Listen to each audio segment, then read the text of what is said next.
नमस्कार, मैं हूं सलामत अली और आप देख रहे हैं डीआरवी न्यूज़। लगातार राजनीतिक खबरों पर विश्लेषण करने के लिए माहिर माने जाने वाले अनुराग त्रिपाठी जी हमारे साथ मौजूद रहते हैं और समय समय पर आपको महाराष्ट्र की राजनीति से अवगत कराते रहते हैं। पिछली बार उन्होंने जिस तरह से सचिन वजय और महाराष्ट्र सरकार की भूमिका, पुलिस की भूमिका किस तरह से होती है, वो बताने का प्रयास किया था। उसी कड़ी को आज हम आगे बढ़ाएंगे और आज इसी चर्चा के लिए हमारे साथ स्टूडियो में मौजूद है वरिष्ठ पत्रकार अनुराग त्रिपाठी जी। अनुराग त्रिपाठी जी, आपका बहुत बहुत स्वागत है। क्या कहना चाहेंगे, पिछली कड़ी में जिस तरह से आपने बताया था पुलिस किस तरह से काम करती है, आज यदि बात की जाए महाराष्ट्र सरकार की, तो महाराष्ट्र सरकार सचिन वजय और उद्धव सरकार को लेकर जिस तरह से खींचतान चल रही है, विपक्ष का जो भूमिका है, इन सभी चीज़ों को किस तरह से आप देख रहे हैं? और क्या सबसे बड़ा सवाल, क्या महाराष्ट्र सरकार गिरेगी? महाराष्ट्र सरकार का गिरना या ना गिरना, ये किसके एमएलए किसके साथ हैं इस पे निर्भर करता है। जी। तो एमएलएस जब टूटते कब हैं?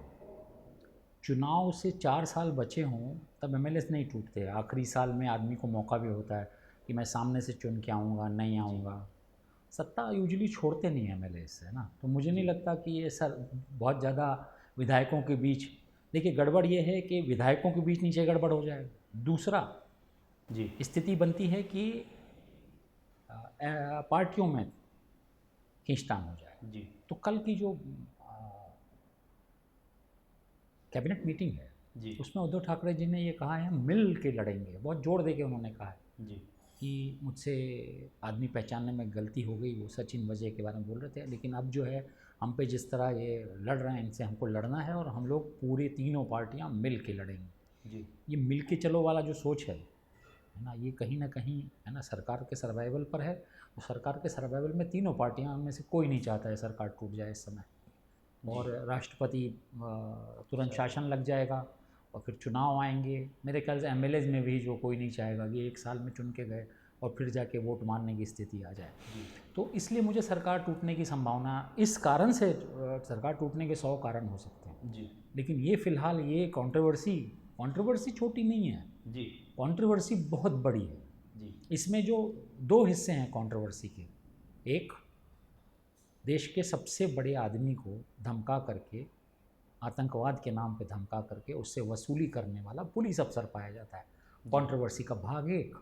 कंट्रोवर्सी का दूसरा भाग ये है कि दूसरा एक पुलिस अफसर बाकायदे इस राज्य के होम मिनिस्टर पर आरोप लगा देता है कि ये एक नहीं, ये 100 करोड़ रुपए वसूलने का लक्ष्य इन्होंने खुद ही दिया था उसको, ऐसा, है ना। ये सब सुनी सुनाई बातें हैं। तीसरा हिस्सा, इस सब चीज़ में आकर के एक मनसुख हिरेन नाम का एक सामान्य सा व्यापारी, जो अपराधी दिखता नहीं है ऑन द फर्स्ट इंस्टेंस, उसकी हत्या कर दी जाती है और उसकी लाश उठा करके वेस्टर्न सबर्ब से ला करके यहाँ कलवा ब्रिज के नीचे फेंक दी जाती है। जी। तो ऐसे अपराध के 3 अलग अलग एंगल हैं। तो इसमें से किस चीज़ पे आपको लगता है सरकार टूटेगी? मनसुख हिरेन पे सरकार टूटे, जी। संभावना नहीं बनती, है ना, ठीक है। अब दूसरी बात यह है कि अंबानी जी पर जो थ्रेट हुआ, है ना, उस कारण से सरकार टूटे, तत्कालिक ऐसा कोई घटनाक्रम होता दिखा नहीं। जी। तीसरा, राज्य के गृह मंत्री पर आरोप लगाया। जी। आरोप को लेकर के अब आप देखिए, इसके एक एक स्टेप पर परमवीर सिंह जो तब कमिश्नर थे, उन्होंने आरोप लगाया है कि ये मंत्री महोदय जो हैं, उन्होंने बाकायदे अपने नीचे वालों को, जिनमें मेरे नीचे जो काम कर रहे थे सचिन वजय और एक और सज्जन थे जो उस समय सोशल सिक्योरिटी ब्रांच में थे, ये इनको जो है पैसे लाने के लिए कहा। लेकिन इसमें ध्यान देने की बात ये है कि जो मैंने जो उनकी पूरा जो उन्होंने सबमिट किया है, जो लेटर उन्होंने भेजा था, वो मैंने पढ़ा पूरा। मुझे समझ में आ रहा है कि वो डायरेक्ट इम्प्यूटेशन नहीं लगा रहे। एक तो साक्षी नहीं थे, वो दूसरों की बात कर रहे हैं। वो दूसरे भी कह रहे हैं कि उनके पीए ने, पालांडे नाम के पीए ने ऐसा उनको कहा। भाई साहब, फिर वापस लिंक बनते नहीं दिखते इस पर्टिकुलर मामले में। वो जो उन्होंने आरोप लगाए हैं, वो आरोप ठहरते नहीं हैं। मतलब लिटरली कानून की परिभाषा में वो जो इसीलिए सरकार ने मंत्री का इस्तीफा नहीं लिया, जी मंत्री को कायम रखा है ना। अगर ज़रा भी स्थिति बनती कि इस मामले में मंत्री जेल जाने की स्थिति में पहुंच जाएगा तो मेरे ख्याल से अनिल देशमुख आज महाराष्ट्र के होम मिनिस्टर नहीं होते आज की डेट में। बिल्कुल। उनको रखा है, इसका मतलब है सरकार भी इस बारे में बड़ा उसको इत्मीनान है कि उसके साथ कुछ नहीं हो रहा। अब आप मानिए परमबीर सिंह के केस में है क्या, तो ये एक स्थिति है। दूसरा, उन्होंने रश्मि शुक्ला नाम के एक पुलिस अफसर को उन्होंने बाकायदे, जो कमिश्नर थी यहाँ पर, उनका एक स्टेटमेंट, उन्होंने कमिश्नर इन्वेस्टिगेशंस, वो इन्वेस्टिगेशन कमिश्नर के तौर पे उन्होंने कुछ जांच परख की थी और कैसे पुलिस विभाग में वसूली हो रही है इस पर वो कुछ करना चाहती थी। बीच में सरकार बदल गई। सरकार बदलने के बाद में नई सरकार ने उनसे बाकायदे पूछा। रश्मि शुक्ला ने बहुत सारी चीज़ें, बहुत सारे फ़ोन टैप किए, तभी ये खबर लगी, मतलब मिलती खबर कैसे आती। एक अच्छा काम किया, उन्होंने टैप किया और बाकायदे जानकारी बाहर निकली। लेकिन फ़ोन टैपिंग के कुछ प्रोसीजर हैं भारत में। किसी की स्वतंत्रता बाधित करते हैं तो उसके कोई नियमावली होती है। परमिशन नहीं लिए गए इसमें ज़्यादातर फ़ोन टैपिंग के, मतलब लेफ़्ट और राइट फ़ोन टैपिंग हुई है। जिसका बस चला उसका सबका फ़ोन टैप होता रहा और उसकी कोई परमिशन नहीं ली।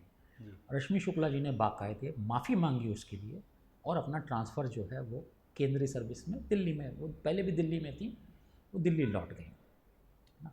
तो अब ये स्थिति आन पड़ रही है कि ये क्या ऐसा बन रहा है जी। तो अनिल देशमुख के खिलाफ पहला जो मामला था वो परमबीर सिंह ने सुप्रीम कोर्ट अप्रोच किया। स्थापित लॉ है कि सुप्रीम कोर्ट ने ये 100 केसेस में कहा है कि पहले हाई कोर्ट जाओ फिर आओ मेरे पास। ये समझ से परे की चीज़ थी, ऐसा उन्होंने किया क्या? और सुप्रीम कोर्ट ने खुद एक सवाल पूछा कि अगर ये आरोप अनिल देशमुख के खिलाफ हैं, मंत्री के खिलाफ हैं, तो मंत्री को इसमें पार्टी बना के उनको नोटिस क्यों नहीं दिया? बिल्कुल। तो ये कहीं ना कहीं कमज़ोर कड़ी दिख रही है। मेरे ख्याल से परमबीर सिंह भी बहुत ज़्यादा एक्सपेक्ट नहीं कर रहे हैं कि उनको हाई कोर्ट से बहुत ज़्यादा मिलेगा, इसलिए वो हाई कोर्ट न जाकर सुप्रीम कोर्ट गए। उन्होंने बढ़ाना था आगे, 1 दिन 2 दिन कंट्रोवर्सी वहाँ चली, 2 दिन हाई कोर्ट में चलेगी, है ना। परमबीर सिंह मेरे ख्याल से अब शायद राजनीति का रास्ता देख रहे होंगे। बहुत सारे उनके पहले पुलिस अफसरों ने, सत्यपाल सिंह तो सीधे MP बन गए जाकर के कमिश्नर के बाद, उनको भी दिख रहा होगा। गुर्जर जाति से हैं वो, जो एक प्रमुख जाति है, डोमिनेंट जाति है उत्तर भारत में, और उनके पिताजी कांग्रेस के नेता रहे हैं। इस हिसाब से वो अगर लौटते हैं वहाँ तो आश्चर्य नहीं होना चाहिए। तो वो दिखाई दे रहा है और कंट्रोवर्सी को जीवित रखना चाहते हैं और शायद अपने खिलाफ एक्शन टालना चाहते हैं, क्योंकि ये सरकार अब जो उन्होंने लेटर लिखा है, जो वो लिख तो सकते हैं सरकार को, पर उसको जारी नहीं कर सकते, उसको पब्लिक नहीं कर सकते। तो ये पब्लिक होने की बात जो है वो खुल जाएगी आज नहीं तो कल, और शायद उसमें यही निकले कि परमबीर सिंह ने खुद ही अपने किसी सोर्सेज से वो लेटर लीक करवाया है। तो अगर लेटर लीक हुआ है और वो सूत्र वहाँ पढ़ते तो नौकरी जाती है। मेरे ख्याल से रिटायरमेंट के बहुत नज़दीक हैं, नौकरी की बहुत चिंता उनको नहीं होनी चाहिए, पर शायद कोर्ट होगा तो कोर्ट राहत दे दे। सुनवाई अगर शुरू हो जाती है कोर्ट में किसी कारण से इस पर्टिकुलर मामले में, तो अब आप देखिए कोर्ट ने यहाँ राहत दी या नहीं दी। लेकिन दूसरे जगह NIA का पास जब पिछली कंट्रोवर्सी थी, मैंने जो 3 हिस्सों का बात किया, तो पहले हिस्से का जो उनके पास जो केस था वो तो NIA को अंबानी जी को धमकाने का जो केस था वो NIA में ट्रांसफ़र हो चुका था, लेकिन मनसुख हिरेन की हत्या जो है वो वहाँ ट्रांसफ़र नहीं हुई थी। ठाणे की अदालत ने कल ही ये पूरी की पूरी जांच NIA को ट्रांसफ़र कर दी है और ये पूरा कंट्रोवर्सी मनसुख हिरेन की पूरी हत्या का मामला सॉल्व करने का जो ATS दावा कर रहा था, उन्होंने 2 लोगों को गिरफ्तार किया था, सचिन वजे के अलावा एक कांस्टेबल विनायक शिंदे और दूसरे क्रिकेट बुकी हैं। इन्होंने सिम कार्ड दिए हैं, ऐसा सब खोला है, जिस सिम कार्ड का इस्तेमाल धमकी देने के लिए बाकायदे तिहाड़ जेल से जिनका इस्तेमाल हुआ। तो ये सारी चीज़ें बड़े व्यापक तरीके से चल रही हैं। अब ये अच्छा हुआ कि एक एजेंसी के पास आ गया है, एक एजेंसी शायद इस पर जल्दी, और उस एजेंसी ने वो केस आते ही उस पर जो है तुरंत जो है आतंकवादियों के लिए जो एक्ट लगाया जाता है UAPA एक्ट जी, जो बहुत ही कठोर एक्ट है। कई लोग कई सालों से जेल में पड़े हुए हैं UAPA के तहत, है ना, जो भारत में देशद्रोह और आतंकवाद का कानून है, ये वज़े और उनके साथियों पे लग चुका है। तो ये बड़ा लंबा खींचने वाला खेल है, ये बहुत जल्दी हो नहीं रहा है, और ये लंबा खींचेगा।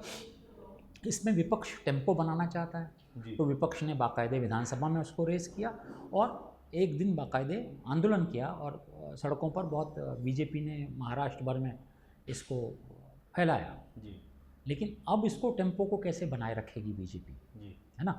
परमवीर सिंह को अपनी नौकरी बचानी है, बीजेपी को मुद्दा जीवित रखना है, जी सरकार को अपनी इज्जत बचानी है जी इस पर्टिकुलर मामले में। ये सब चीज़ें आपस में जुड़ी हुई हैं, जी ये सब अपने अपने खेल हैं। जी सरकार इस समय सोच रही होगी कैसे परमवीर सिंह को नापा जाए ठीक जी से, जी और हो सकता है कि वो जो आ, दूसरी पुलिस अफसर हैं रश्मि शुक्ला जी, हो सकता है उनकी भी माफ़ी छोड़ करके वो भी केस फिर से रिवाइव किया जाए। कल के लोग जो चर्चा कर रहे हैं तो ये जी। बात निकल के आ रही है कि कैबिनेट मीटिंग में ये बात उठी है जी और शायद ये सारे मामले सरकार के अधीन हैं। जी। उनके पास तो अब कोई केस की जांच बची नहीं, महाराष्ट्र शासन के पास या उसकी पुलिस के पास, अब तो सब चला गया। मेरे ख्याल से ये बचा हुआ है अभी, ये हिस्सा, इस पे काम शुरू हो गया होगा अब तक, और हम इस पर जल्दी ही कुछ एक्शन देखेंगे। जी अनुराग जी, ये पुलिस विभाग में जो चल रहा है इसके बारे में जानकारी हो गई है।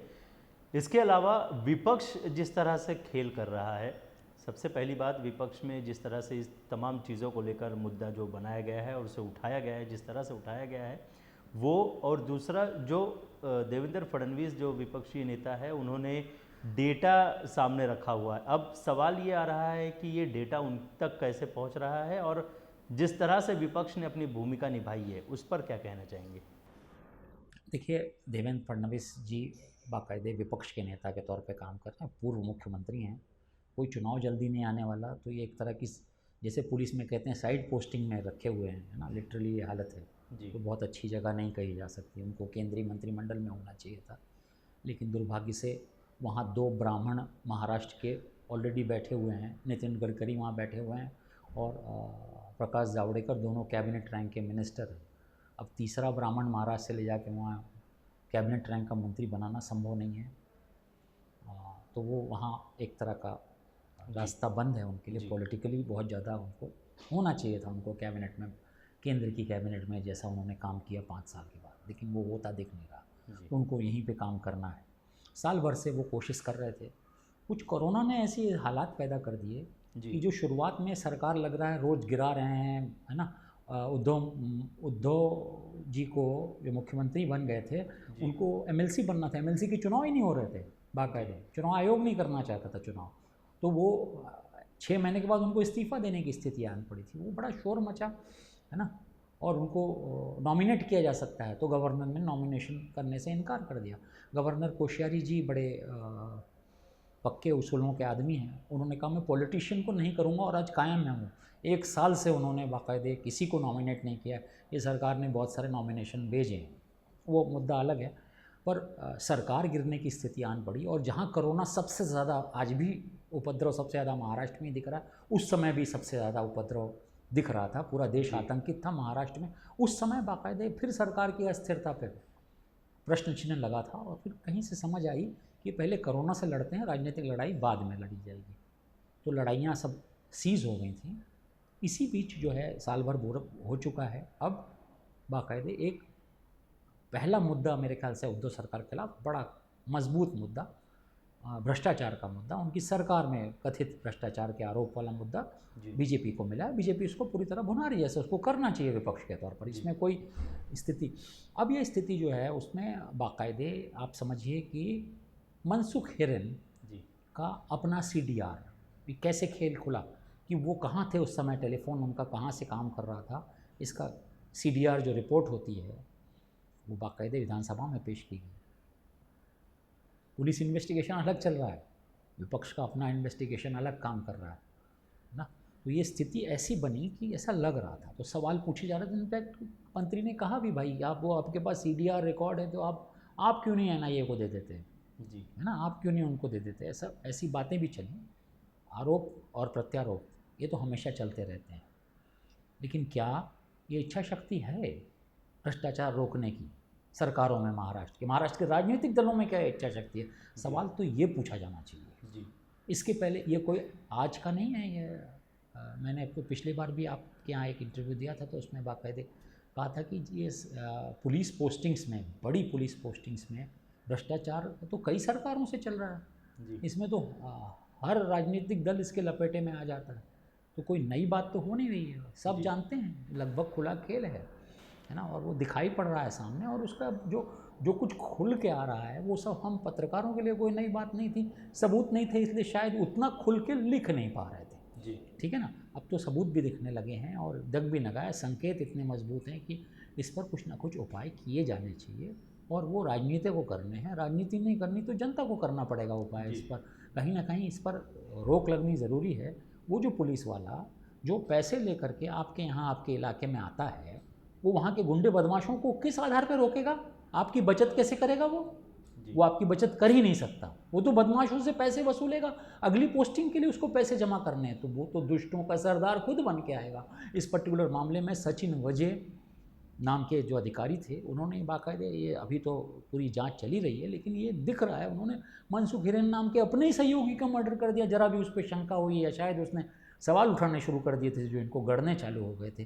तो भाई साहब ऐसे ही है ना, 66 एनकाउंटर में उनके नाम पहले से लिखे हुए हैं। वो एनकाउंटर कैसे हुए होंगे, मेरे ख्याल से वो भी अगर खोले जाएंगे, बहुत बड़ा पंडोरा बॉक्स खुलेगा कि कितने लोगों को ऐसे ही मार दिया है ना। शायद वैसे ही एक केस में वो नप भी गए थे है ना। आप देखिए वो एक केस में नपे थे। वो जो विनायक शिंदे उनके जो साथी हैं इस पर्टिकुलर पर, वो भी लखन भैया एनकाउंटर में वो भी बाकायदे जेल काट रहे हैं, उम्र कैद की सज़ा हो गई है उनको। हम कैसे लोगों से डील कर रहे हैं, कैसे पुलिस अफसरों से हम डील कर रहे हैं है ना। परमवीर सिंह जी जो हैं, जो बाकायदे बताने की कोशिश कर रहे हैं कि मैं भ्रष्टाचार से लड़ रहा हूँ। जब आप पद पे बैठे थे तो आप नहीं लड़े, अब आपको निकाल दिया गया तो आप लड़ाई, आप बाकायदे योद्धा हो गए। सचिन वजय को क्राइम इन्वेस्टिगेशन यूनिट, जो सबसे मजबूत यूनिट माना जाता है, उसका चार्ज देने वाले आदमी कौन थे जी, है ना। तो भाई साहब वो परमवीर सिंह थे। क्यों दिया आपने चार्ज उनको? और आपको मालूम पड़ गया है ना, फरवरी के आसपास उनको पता चल गया था कि ये ऐसी एक मीटिंग हुई है और 100 करोड़ रुपए वसूले जा रहे हैं। उसके बाद उन्होंने क्या किया? कमिश्नर के तौर पे एंटी करप्शन के वो बाकायदे इंचार्ज रह चुके हैं महाराष्ट्र के। उनको पता है क्या करना चाहिए, एक केस रजिस्टर करना है होम मिनिस्टर के सामने जी, है ना, और वो चलता रहता मामला। उन्होंने वो नहीं किया, कुछ नहीं। उनके पास एक डायरी होती है, हर पुलिस स्टेशन में एक कॉन्फिडेंशियल डायरी होती है, वो डायरी में नोटिंग कम से कम कर दिए होते। तो सब उन्होंने कुछ भी नहीं किया है। तो वो लड़ने के और वो बड़े, अगर भ्रष्टाचार के खिलाफ वो इस केस में का चेहरा बनना चाहते हैं तो बहुत अजीब है। मेरे ख्याल से उनके हाथ भी इसमें, इस दलदल में सने दिखाई दे रहे हैं कहीं ना कहीं। तो वो लड़ पाएंगे इससे, ये मुझे बड़ा शंका हो रही है कि वो भी इससे लड़ पाएंगे। वो जो पेश करने की कोशिश कर रहे हैं जिस तरह से, वो मॉरल रोल, वो मॉरल उनके पास अथॉरिटी नहीं दिखाई दे रही है। तो इस पर्टिकुलर चीज़ में जो इस पर्टिकुलर लड़ाई को लड़ने वाला चेहरा कौन होगा, तो चेहरा कौन होगा आप मुझे बताएं। जी, ये चेहरा समझिए, आप कौन समझते हैं इसको लड़ाई लड़ने का चेहरा? मैंने परमवीर सिंह को बता दिया कि वो इस मॉरल वो नहीं रखते। श्रीमान इसके पहले जो पूर्व मुख्यमंत्री हैं हमारे फडणवीस जी, वो खुद होम मिनिस्टर थे इस महाराष्ट्र के। पूरे 5 साल तक उन्होंने होम मिनिस्ट्री अपने पास रखी है। तो भ्रष्टाचार तो तब भी हो रहा था, पुलिस पोस्टिंग में पैसे तब भी लिए जा रहे हैं, सारे खेल तो दिखाई दे रहे हैं। परमवीर सिंह को ठाणे का कमिश्नर किसने बनाया था? ठीक है, उसके बाद दूसरे, बम्बई के बाद दूसरे नंबर का ऑर्डर निकलता है, क्यों बनाया है ना। ठाणे से सारे केसेस कैसे सॉर्ट हो रहे थे, विदेशों के एक्सचेंज पकड़े जा रहे थे, मुद्रास्फीति पकड़ी जा रही थी, इंटरनेशनल लेवल के केस ठाणे से सॉर्ट हो रहे थे अचानक है ना। इनफैक्ट दाऊद के भाई को पकड़ने के लिए ठाणे से पुलिस आ रही थी मुंबई में। तो ये सारी चीज़ें, ये पावर किसने दिया था?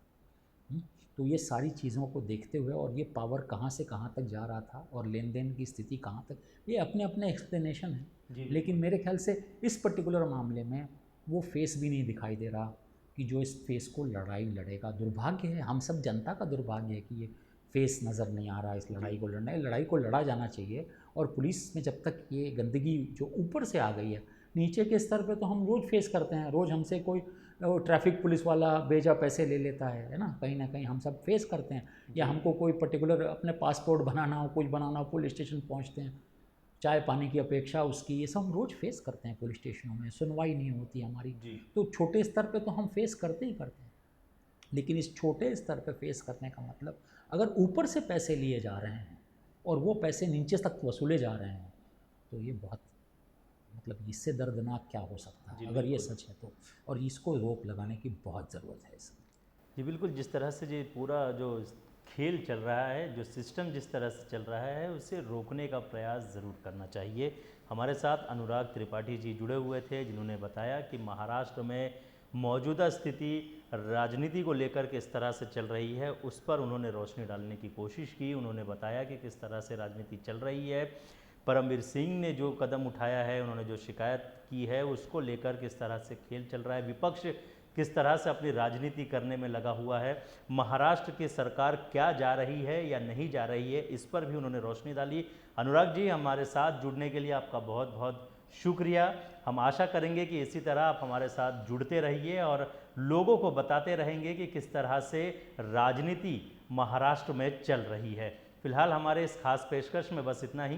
तो मुझे यानी सलामत अली और मेरी पूरी टीम को दीजिए इजाज़त। लेकिन जाते जाते अगर आपको ये वीडियो पसंद आया हो तो इस पर लाइक और शेयर ज़रूर करिएगा।